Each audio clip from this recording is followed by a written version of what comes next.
والإسلام ديني ومحمدا رسول الله ويقيني أدنو إليه ساجدا بجبيني اقبل صلاتي وللصلاة.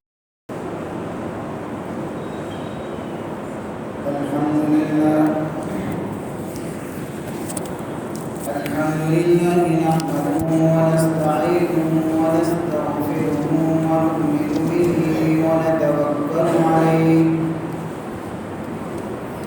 ونعوذ بالله من شرور أنفسنا ومن سيئات أعمالنا من يهده الله فلا مضل له ومن يضلله فلا هادي له ونشهد أن لا إله إلا الله وحده لا شريك له ونشهد أن سيدنا وسندنا ومولانا محمدا عبده ورسوله صلى الله تعالى عليه وعلى آله وأصحابه أجمعين. أما بعد فأعوذ بالله من الشيطان الرجيم. بسم الله الرحمن الرحيم. ولا تركنوا إلى الذين ظلموا فتمسكوا النار وما لكم من دون الله من أولياء ثم لا تنصرون. قال النبي صلى الله عليه وسلم من تشبه بقوم فهو منهم. وقال صلى الله عليه وسلم لتتبعن سنن من قبلكم شبرا بشبر وذراعا بذراع حتى لو سلكوا ضب جحر جحر لسلكتموه. قلنا يا رسول الله اليهود والنصارى. قال فمن؟ أو كما قال عليه الصلاة والسلام. صدق الله مولانا العظيم وصدق رسوله النبي الكريم ونحن على ذلك لمن الشاهدين والشاكرين والحمد لله رب العالمين. اللهم صل على سيدنا محمد النبي الأمي وعلى آله وبارك وسلم. اللهم صل على سيدنا محمد النبي الأمي وعلى آله وبارك وسلم. اللهم صل على سيدنا محمد النبي الأمي وعلى آله وبارك وسلم. محترم دوستوں بزرگوں، اللہ تعالیٰ نے اس کائنات کے اندر جتنی مخلوقات کو بنایا ہے سب کی شکل اور صورت،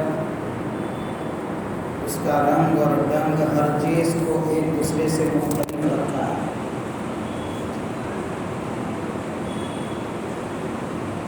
تاکہ مخلوقات کو پہچاننے میں آسانی پیدا ہو۔ حیوانات ہو، نباتات ہو، جمادات ہو، جن ہو، انس ہو، ہر ایک کی شکل اور صورت دوسرے سے مختلف ہے۔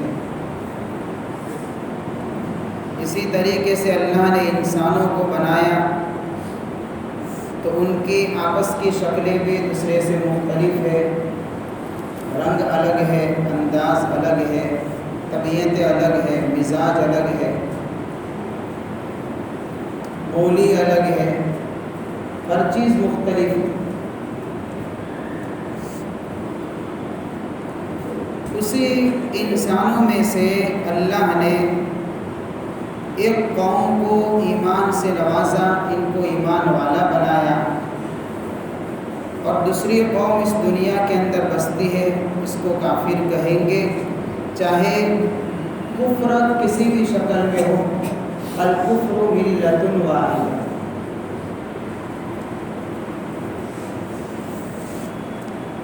کفر کسی بھی شکل میں ہو، کفر ہی ہے، وہ ایک ہی ہے۔ ایک قوم اس روئے زمین پر بستی ہے مومنوں کی، اور دوسری قوم جو بستی ہے وہ کافر۔ ان کو بھی آپس کے اندر اللہ نے بنایا، تو ایمان والوں کا کلچر الگ ہے، اور جو ایمان والے نہیں ہیں ان کی تہذیب، ان کا کلچر، ان کے اخلاق یہ الگ ہے۔ جو بندہ مومن ہوگا وہ اپنی تہذیب سے اور اسلامی کلچر سے وہ پہچانا جائے گا، اس کا بول بتائے گا، اس کی چال ڈھال بتائے گی، اس کا رنگ بتائے گا، اس کا انداز بتائے گا کہ مسلمان ہے، ایمان والا ہے۔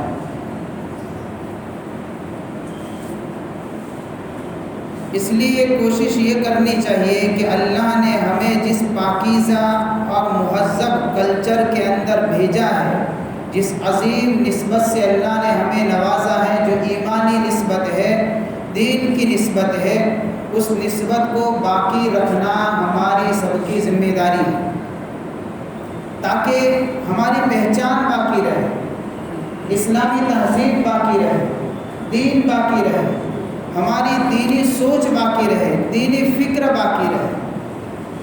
اور ایسے امور سے بچنا لازمی اور ضروری ہے جو ہمارے اسلامی کلچر کو داغدار کرے، ایمان کو نقصان پہنچائے، ہمارے دین کے اندر کمزوری کا سبب بنے، ہماری سوچ جو دینی ہے اس کے بجائے بے دینی ہو جائے، بے فکری والے خیالات پیدا ہوں، ایسے تصورات دل اور دماغ کے اندر جنم لے، ایسے طور طریقوں سے بچنا ہم سب کی ذمہ داری ہے۔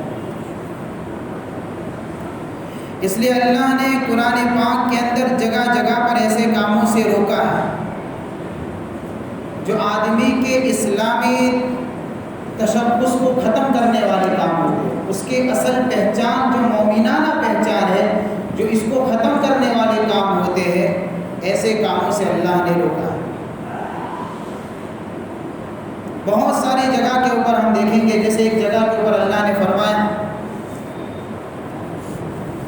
کہ شراب ہے، جوا ہے، ایسے مورتیاں ہیں بنانا، پوجنا، عبادت کرنا، سر جھکانا، ایسے قسمت معلوم کرنے کے لیے تیر نکالنا۔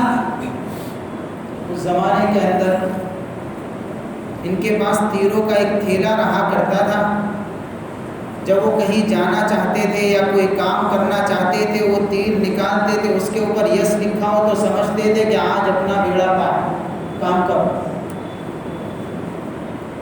اور اگر اس کے اوپر کچھ لکھا ہوا نو آ جائے تو اس کا مطلب ہے کہ بھئی قسمت خراب ہے، آج کام بند کرو، سفر نہیں کرنا ہے، دکان کا اُدگھاٹن نہیں کرنا ہے، آج کا دن خراب ہے۔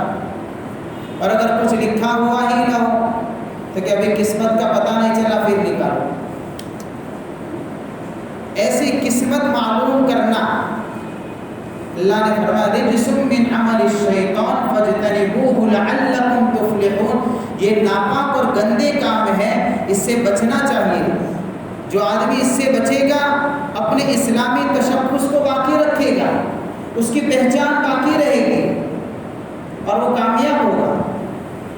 یہ کیسے کام ہے؟ اس کا نتیجہ کیا نکلتا ہے؟ قرآن نے آگے کہا انما یرید الشیطان ان یوقع، اس کے نتائج یہ ہے کہ جب کسی سماج اور کسی معاشرے کے اندر شراب عام ہو جائے، جوا عام ہو جائے، اور ایسے غیر اسلامی طور طریق معاشرے میں زندہ ہو جائے، غیروں کی تہذیب ہمارے معاشرے کے اندر آ جائے،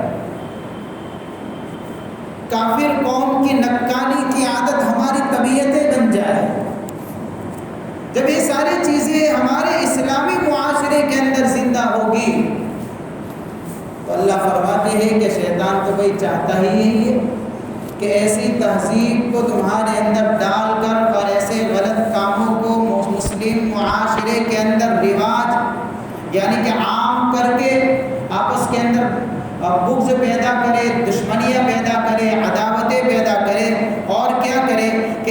کام جب عام ہو جاتا ہے تو پھر آدمی نماز سے بے خبر ہو جاتا ہے، اللہ سے اس کا تعلق ٹوٹ جاتا ہے۔ فَهَلْ أَنْتُمْ مُنْتَهُونَ، قرآن کہتا ہے اتنا بڑا نقصان ہے ایسے کاموں کا، تو کیا تم اتنے بڑے نقصان سے باز رہو گے؟ یعنی رک جاؤ۔ غیروں کی نقالی کرنے سے آدمی بچے، ورنہ اس کے نتائج بڑے خطرناک ہوتے ہیں۔ یہ کوئی اور ایسا نہ سمجھے کہ اس آیت کے اندر تو صرف شراب کا ذکر آ گیا، صرف جوا کا ذکر آ گیا، مورتی کا ذکر آ گیا، تو اس کا مطلب یہ ہے کہ صرف 2-4 کام نہیں، ہر ایسا کام جو آدمی کی اسلامی اور ایمانی پہچان کو ختم کرنے کا ذریعہ اور سبب بنے، ہر ایسے کام سے اور ایسے تہواروں سے بچنا چاہیے، ہر ایسے کام سے بچنا چاہیے کہ غیروں کے تہوار ہمارے سماج کے اندر نہ آئے، ان کی نقالی ہمارے اندر پیدا نہ ہو۔ ایک زمانہ تھا لوگوں کو دین کی فکریں ہوا کرتی تھی، نمازوں کی فکریں ہوا کرتی تھی، اپنے ایمان کے متعلق فکر مند رہتے تھے، تو وہ غیروں کی نقالی سے پرہیز کرتے تھے، ان کے تہواروں سے دور رہا کرتے تھے، خود بھی بچتے تھے، دوسروں کو بچاتے تھے۔ لیکن اب دینی اعتبار سے کمزوری آئی، ایمان کی فکریں ختم ہو گئی، جتنی ہونی چاہیے اتنی نہیں ہے،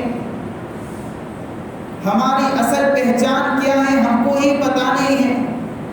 آج ہمارے سماج اور معاشرے کے اندر ایسے بہت سارے طریقے ہیں جو غیروں کے طریقے ہمارے سماج کے اندر چل رہے ہیں، ہم خود بھی اپناتے ہیں، ہمارے بچے بھی ایسے کام کرتے ہیں۔ اس کی مثال دیکھنی ہو تو ابھی دیوالی کا موقع ہے، اسی تہوار کو لے لیجیے، ان سے پہلے ہمارے گلیوں کے اندر، ہمارے محلوں کے اندر آتش بازیاں شروع ہو جاتی ہیں، اور اس کو ایک معمولی سمجھا جاتا ہے، اس کو کھیل بنا لیا ہے کہ بھئی بچہ ہے کام کر رہا ہے، اور ایسے موقع کے اوپر ہم بڑے بھی مبارکبادیاں دینے کے لیے جاتے ہیں۔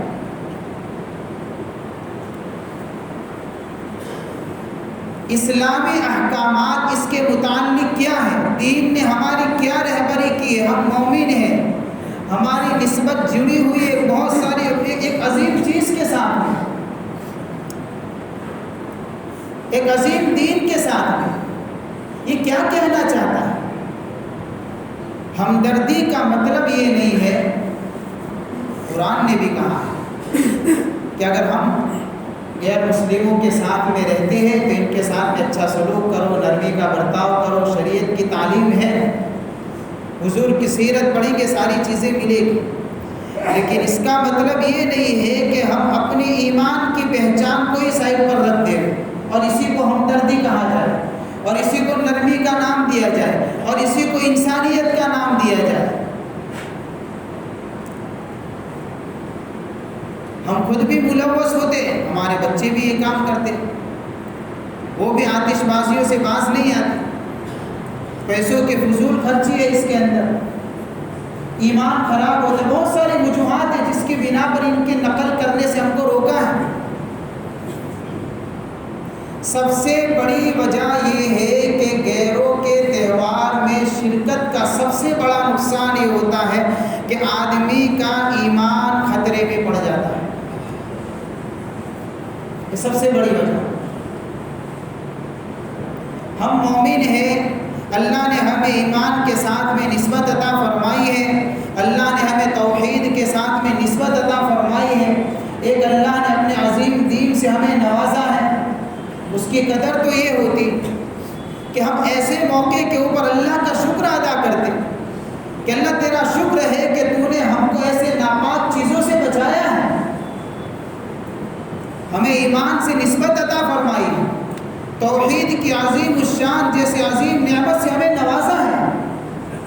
ایمان دو چیزوں کا تقاضا کرتا ہے، ایک تو یہ ہے کہ جب آدمی مومن ہو تو اس بات کا اقرار کرے، زبان سے بھی عمل سے بھی اس بات کا اقرار کرے کہ میرا شرک سے کوئی تعلق نہیں ہے، جس طریقے سے اس بات کا اقرار ضروری ہے کہ میں ایمان والا ہوں، کلمہ پڑھنا ضروری ہے اور اس کے مطابق زندگی کو اعمال کے مطابق ڈھالنا ضروری ہے، اس طریقے سے شرک سے بیزاری کا اقرار بھی ضروری ہے، یہ بھی ضروری ہے۔ اللہ نے قرآن میں فرمایا قُلْ يَا أَيُّهَا النَّاسُ إِن كُنتُمْ فِي شَكٍّ مِّن دِينِي فَلَا أَعْبُدُ الَّذِينَ تَعْبُدُونَ مِن دُونِ اللَّهِ وَلَكِنْ أَعْبُدُ اللَّهَ الَّذِي يَتَوَفَّاكُمْ وَأُمِرْتُ أَنْ أَكُونَ مِنَ الْمُؤْمِنِينَ وَأَنْ أَقِمْ وَجْهَكَ لِلدِّينِ حَنِيفًا۔ اللہ نے فرمایا، اپنے محبوب سے اعلان کروایا، اے میرے محبوب صلی اللہ علیہ وسلم، آپ کہہ دیجئے، لوگوں کو یہ بات بتا دیجئے، سمجھا دیجئے، یا ایھا الناس ان کنتم فی شک من دینی، اے لوگوں اگر تم کو میرے دین کے بارے میں کوئی شک ہے، زبان سے کہے، اقرار کرے، میں جس دین کی عبادت کرتا ہوں، جس دین کو لے کر میں آیا ہوں، جس توحید کا پیغام میں نے تم کو سنایا ہے، اگر تمہاری سمجھ میں نہیں آتا ہے، تم کو اگر میری توحید کے اوپر شک ہے، رب کی طرف سے آئے ہوئے اس پیغام کے متعلق تمہارے دل مطمئن نہیں ہے، شکوک اور شبہات سے بھرے ہوئے ہیں، تو سنو کیا سنو؟ فَلَا أَعْبُدُ الَّذِينَ تَعْبُدُونَ مِن دُونِ اللَّهِ، میں ان کی عبادت نہیں کرتا جن کی تم عبادت کرتے ہو رب کو چھوڑ کر، لہذا میں بھی تمہارے شرک سے بری ہوں، میں بیزار ہوں، میرا تمہارے شرک سے کوئی تعلق نہیں ہے، اقرار ضروری ہے۔ جب دیوالی کے موقع کے اوپر یہ آتش بازیاں کی جاتی ہیں، اس کے اندر سب سے بڑا مسئلہ یہی ہوتا ہے کہ اس دیوالی کے اندر جو چراغا کیا جاتا ہے اور جو روشنیاں جلائی جاتی ہے، کیا عقیدہ ہے؟ عقیدہ بھی ان کا یہی ہے، شرکی عقیدہ ہے کہ لکشمی دیوی کی تعظیم کے اندر وہ چراغا کرتے ہیں اور اس طریقے سے دیے جلاتے ہیں، اسی لیے دیوالی کا اصل نام ہے دیپاولی، یعنی دیپ جلانا، اس کو یہی کہا جاتا ہے۔ اب اس کے اندر تو یہ کام ہوتا ہے اور وہ سمجھتے ہیں کہ جب لکشمی دیوی کی تعظیم کی جائے گی، اس کی عبادت کی جائے گی، تو کیا ملے گا کہ اس دیوی کے ذریعے سے ہماری زندگیوں میں، ہمارے گھروں میں خوشحالی آتی ہے اور ہمیں امیری ملتی ہے، مالداری ملتی ہے۔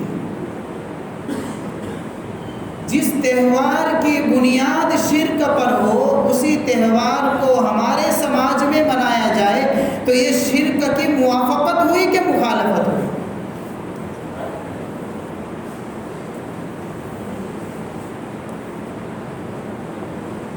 یہ کتنا بڑا جرم ہو جائے گا، جبکہ جہاں شرک ہوتا ہو تو جب ایک غلط عمل ہوتا ہو تو اس کا رد عمل بھی تو سامنے آنا چاہیے، لیکن حالات ایسے ہیں، ہم اپنا رد عمل اس طریقے سے نہیں دکھا سکتے۔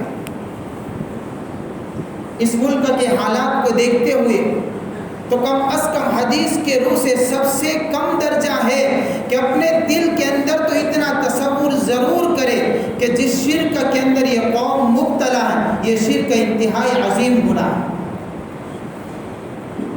دل سے برا سمجھ، اتنا تو کر سکتے ہیں ہم۔ حضرت تھانوی رحمۃ اللہ علیہ نے ایک عجیب بات لکھی ہے کہ ہمارا مسئلہ ایسا ہو گیا ہے اب تو کہ ان کے تہوار میں ہم شریک ہوتے ہیں اور ہمارے تہوار میں وہ شریک ہوتے ہیں۔ ہمارے تہوار دو ہیں، دونوں عیدیں، ایک عید الفطر اور ایک عید الاضحیٰ، ان کے تہوار میں ہم شریک ہوتے ہیں اور ہمارے تہوار میں وہ شریک ہوتے ہیں۔ یہ تو پھر وہی قصہ ہو گیا جو حضور کے زمانے میں پیش آیا تھا کہ جب اللہ کے نبی صلی اللہ علیہ وسلم نے لوگوں کو ایمان کی دعوت دینی شروع کی اور توحید کی طرف بلانا جب شروع کیا تو کفار مکہ نے دیکھا کہ وہ معاملہ تو ایسا لگتا ہے کہ آہستہ آہستہ توحید کے ماننے والوں کا گروہ اور یہ جماعت مضبوط ہو جائے گی تو ہمارا مسئلہ مشکل ہو جائے گا، لہذا کوئی حل نکالو۔ تو وہ حل لے کر حضور کی خدمت میں پہنچے تھے۔ وہ کیا حل لے کر پہنچے تھے؟ اس مسئلے کا حل لے کر یہ پہنچے تھے، اللہ نے سورۃ الکافرون کے اندر یہ گویا کہ سورت پوری اسی کی تفسیر ہے۔ حل یہ لے کر پہنچے تھے کہ بھائی آپ ایک الگ یعنی کہ دین کی دعوت دیتے ہیں، توحید کی دعوت جو حضور دے رہے تھے، ہمارا مسئلہ بھی الگ ہے۔ اب آپ اپنے دین کی دعوت دیتے ہیں اور ہم اپنے دین کی طرف بلاتے ہیں۔ اب مسئلہ اتنا مشکل ہو گیا ہے کہ بیٹا باپ کا دشمن ہو گیا، بھائی بھائی کا دشمن ہو گیا، سماج کے اندر فساد پھیل رہا ہے، لہذا اس فساد سے سماج کو بچانے کے لیے ایک ترتیب یہ ہے، آپ 1 سال ہمارے بتوں کی عبادت کریں گے، 1 سال آئے گا تو ہم آپ کی خدا کی عبادت کریں گے، سمجھوتا کر لیں گے۔ جیسے تمہارا تہوار آئے گا تو ہم بھی کچھ شریک ہو جائیں گے، ہمارا تہوار آئے تو آپ بھی مبارکبادی دے دینا۔ اب یہ تو وہی قصہ ہو گیا جو آج سے 1400 سال پہلے اٹھا تھا۔ حضور نے کیا جواب دیا تھا؟ لکم دینکم ولی دین، تمہارا طریقہ تم کو مبارک، میرا دین میرے لیے۔ یہ سمجھوتا تو کبھی نہیں ہو سکتا، یہ سمجھوتا کبھی بھی نہیں ہو سکتا کہ جس سمجھوتے کے اندر اور جس آپس کے یعنی کہ فساد کے نام کے اوپر جو آپس میں صلح کی جائے اور اس کو نام دیا جائے فساد،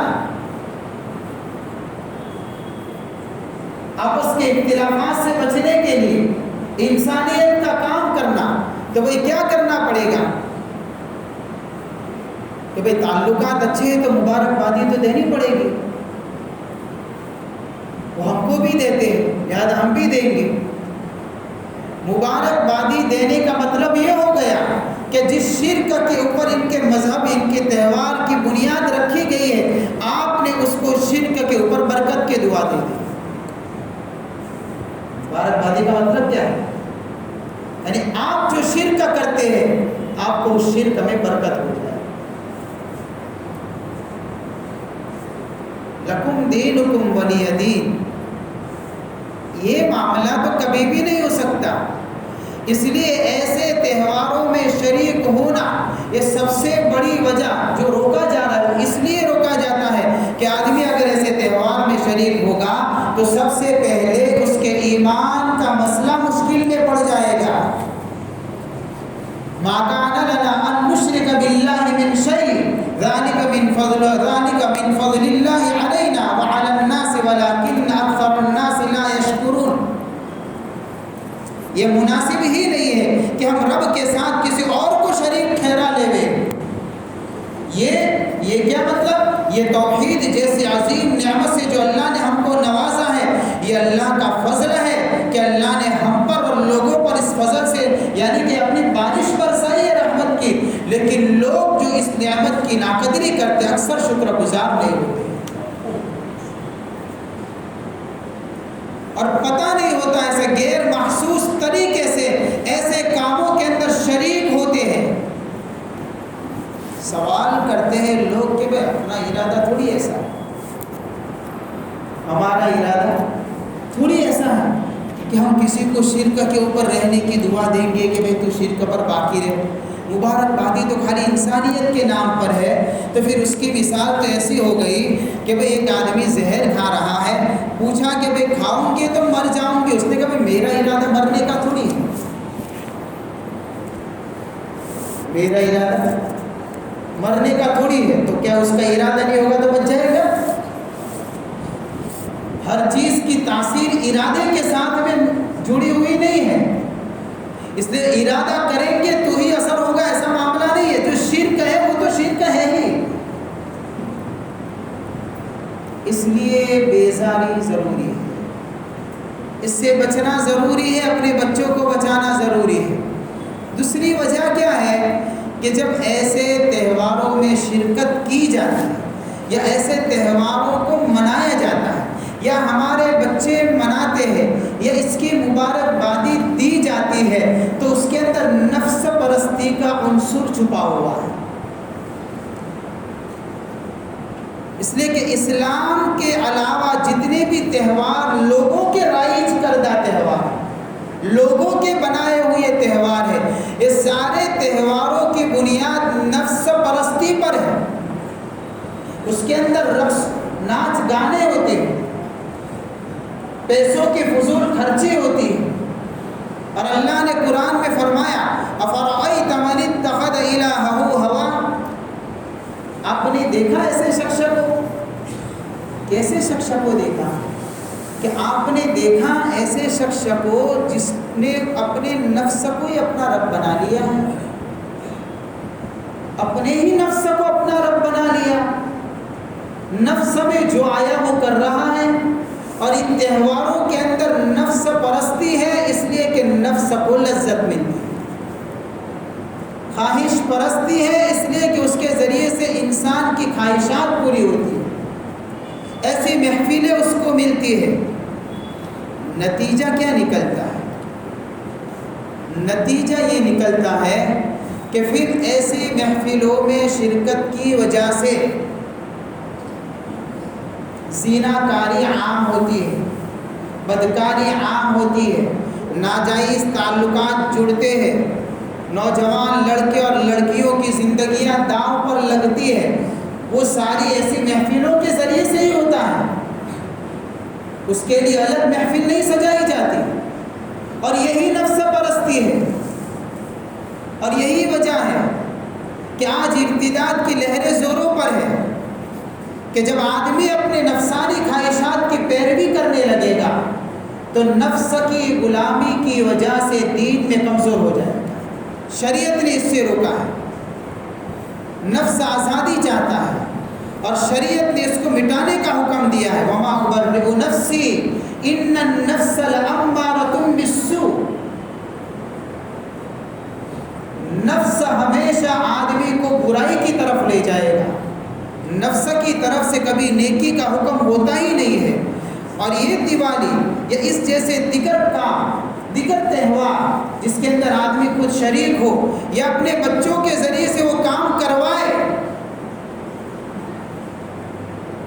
ہم کہتے ہیں کہ ہم کہاں کرواتے کام، تو ہم کرواتے نہیں ہیں کام، تو ہم ان کو کام سے روکتے بھی تو نہیں ہیں. ہم نے ہمارے بچوں کو بیٹھ کر نصیحت بھی تو نہیں کی ہے کہ بھئی جس کام کے پیچھے تو اپنے پیسوں کو اڑا رہا ہے، فضول خرچی کر رہا ہے، تو مسلمان ہے، مسلمان کے گھرانے میں تیری پیدائش ہے، تیری نسبت ایمان اسلام سے جڑی ہوئی ہے، یہ کام تیرا نہیں ہے. تجھے پیسے اس لیے نہیں دیے جاتے کہ تو ان پیسوں کے ذریعے سے آتش بازی کرے، اپنے گلی محلوں کے اندر ایسے کام کو رواج دے، عام کرے. ہم نے روکا بھی تو نہیں. یہ ساری نفسانی خواہشات نہیں تو اور کیا ہے. اس لیے منع کیا جاتا ہے کہ جو آدمی ایسے تہواروں میں شریک ہوگا اس کے اوپر اس کے نفس کا زور چلے گا، آہستہ آہستہ دین سے دوری ہوگی، دین میں کمزوری آئے گی، علم سے ناواقفیت ہو جائے گی، اعمال سے دور ہو جائے گا. تیسری وجہ جس کی بنا پر ایسے تہواروں میں شرکت سے روکا جا رہا ہے، آج تک دنیا میں جتنی بھی جنگیں لڑی گئی ہیں وہ دو طرح سے لڑی گئی ہیں. ایک جنگ کا نام ہے عسکری جنگ اور ایک جنگ کا نام ہے نظریاتی جنگ. عسکری جنگ کا مطلب یہ ہوتا ہے طاقت کے ذریعے سے لڑی جائے، قوت کے ذریعے سے لڑی جائے، ہتھیاروں کے ذریعے سے لڑی جائے، جس میں خون بہتا ہے، زخم آتے ہیں، لوگ مرتے ہیں. اور ایک جنگ نظریاتی جنگ ہوتی ہے، اور نظریاتی جنگ کا مطلب یہ ہے کسی قوم کے اوپر غیر کی تہذیب کو اس طریقے سے مسلط کیا جائے کہ اس کی اپنی تہذیب ختم ہو جائے، اپنی سوچ ختم ہو جائے، ایمانی پہچان نکل جائے، اسلامی تشخص اس کے اندر سے دور ہو جائے. جس میں عقائد ختم ہو جائیں گے، عبادت سے دوری ہو جائے گی، ثقافتیں بدل جائیں گی، لباس بدل جائے گی، خیالات بدل جائیں گے، تصورات بدل جائیں گے۔ غیروں کے تہواروں کو منانا یہ گویا کہ نظریاتی جنگ ہے، جس کے ذریعے سے اسلامی معاشرے کے اندر اپنے عقائد کو عام کرنا چاہتے ہیں۔ اور جو جنگ ہتھیاروں سے لڑی جاتی ہے اس کے ذریعے سے جسم زخمی ہوتے ہیں، لوگ مر جاتے ہیں، اور جو جنگ اس طریقے سے خفیہ طریقے سے لڑی جاتی ہے اس سے جسم زخمی نہیں ہوتے بلکہ اس کے ذریعے سے انسان کا ایمان زخمی ہوتا ہے۔ ایک بات یاد رکھیں، اعمال زخمی ہوتے ہیں، سوچیں بدل جاتی ہے۔ جب سوچ بدلے گی پھر عبادت سے وہ دور بھاگے گا۔ شعائر اسلام کی تو تعظیم جو ہونی چاہیے دلوں میں کہ وہ پھر وہ ختم ہو جائے گا۔ جب کبھی مذہب اسلام کے اوپر جب حملے ہوں گے تو دل جاگنے کا نام نہیں لے گا، پھر احساس تک نہیں رہے گا، اور غیر محسوس طریقے سے ایسے خیالات ہمارے اندر ہر گزرتے ایام کے ساتھ میں آ رہے ہیں۔ ہمارے ملک کے اندر مساجد پر حملے ہوتے ہیں، کیا ہوا؟ ہمارے دل نے کبھی ہم کو جھنجھوڑا؟ کیوں؟ ہاں، ایک غیر محسوس طریقے سے کوئی اور تہذیب کو اس تہذیب کے اوپر مسلط کیا جاتا ہے، اور یہی ہے نظریاتی جنگ۔ اس جنگ سے زیادہ خطرناک ہے، اس لیے روکا جاتا ہے کہ بھئی ایسا کام نہ کرے جس کے بنا پر یہ ساری بربادیاں زندگیوں میں آئے، اپنی پہچان باقی رکھے۔ اور سب سے بڑی وجہ یہ ہے، حضور پاک صلی اللہ علیہ وسلم نے ارشاد فرمایا حدیث پاک کے اندر، من تشبہ بقوم فہو منہم، جو جس کی تقلید کرے گا، جو جس کی پیروی کرے گا، جو جس قوم کے طرز اور زندگی کو اپنائے گا، جس کی زندگی کے اندر جس قوم کے عادات اور اطوار ہوں گے، جس کی طرز زندگی کسی تہذیب کے ساتھ میں ملتی جلتی ہو جائے گی، اللہ کے نبی نے فرمایا سمجھ لو کہ وہ ان کا ہی ایک آدمی ہے، صرف نام اس کا مسلمان کا ہے۔ من تشبہ بقوم فہو منہم، وہ ان میں سے ہے، فہو منہم، وہ ان میں سے ہے، ان میں سے ہو جائے گا نہیں، ان میں سے ہی ہے کہ بھئی باقی کیا رکھا، سب کچھ تو کھو دیا، اب صرف نام باقی رہا ہے۔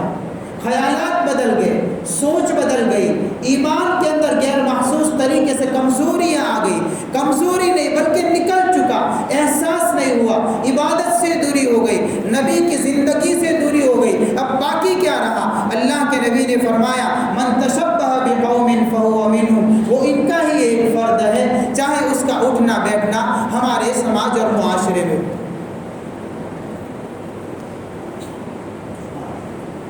یہ اتنا سنگین جرم ہے، اور ایک روایت میں لَتَتَّبِعُنَّ سُنَنَ مَنْ قَبْلَكُمْ، اللہ کے نبی فرماتے ہیں ایک زمانہ آئے گا، ایک زمانہ کہ ایسا آئے گا کہ لوگ مشابہت نبکانی کرنے میں، ایک دوسرے کے طور طریقے کو اپنانے میں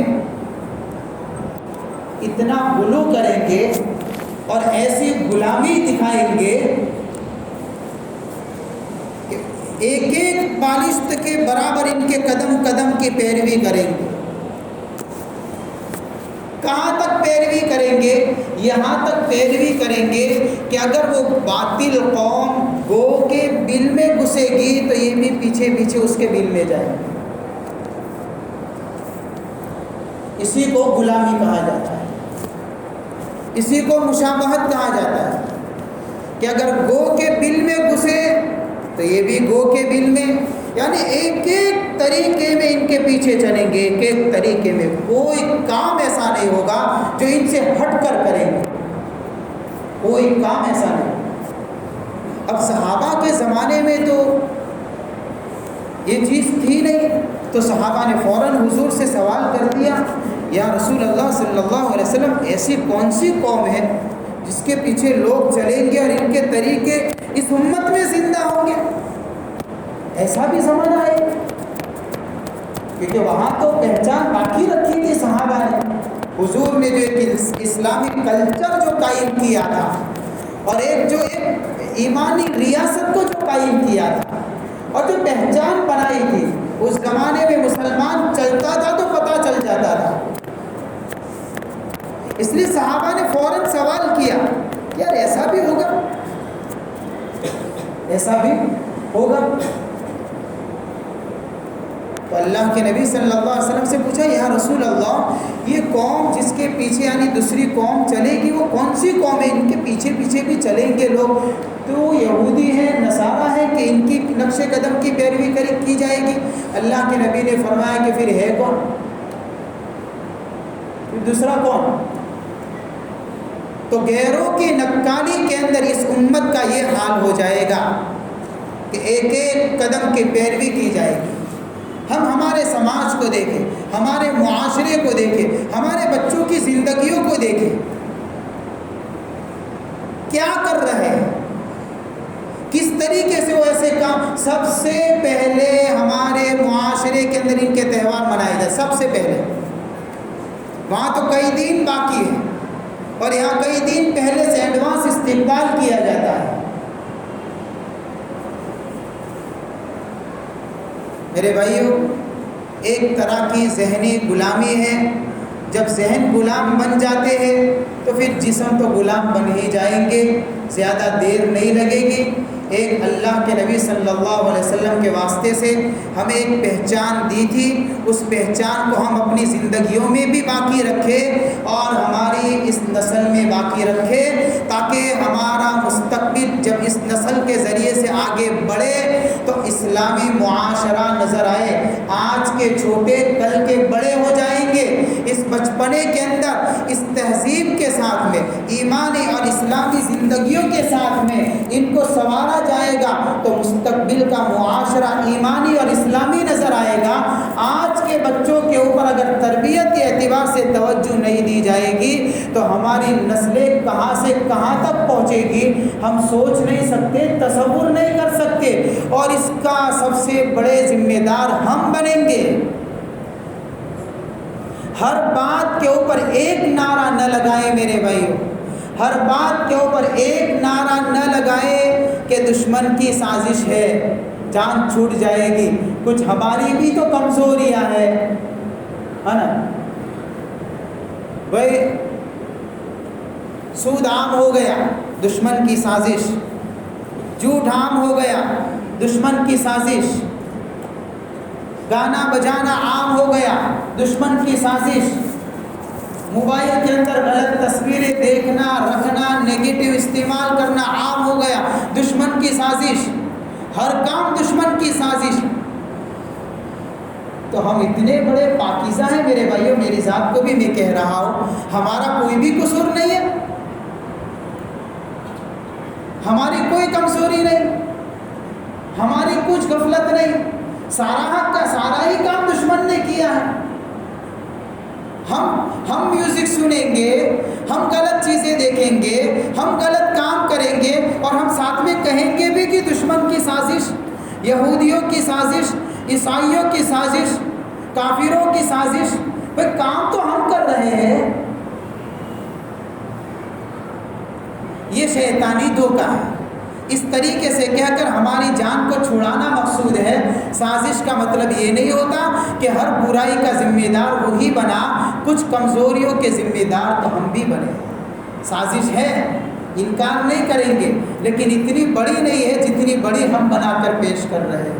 ہماری بھی کچھ کمزوریاں ساتھ میں ملی ہوئی ہے، تو ہی اس کو سازش کا موقع بھی ملا ہے۔ اس کو سازش کا موقع بھی اسی وقت ملا کہ ہماری کمزوری بیچ میں آ گئی۔ اس نے اپنی ایمانی کمزوری کو دیکھا تو اس نے پھر اپنا داؤ چلایا۔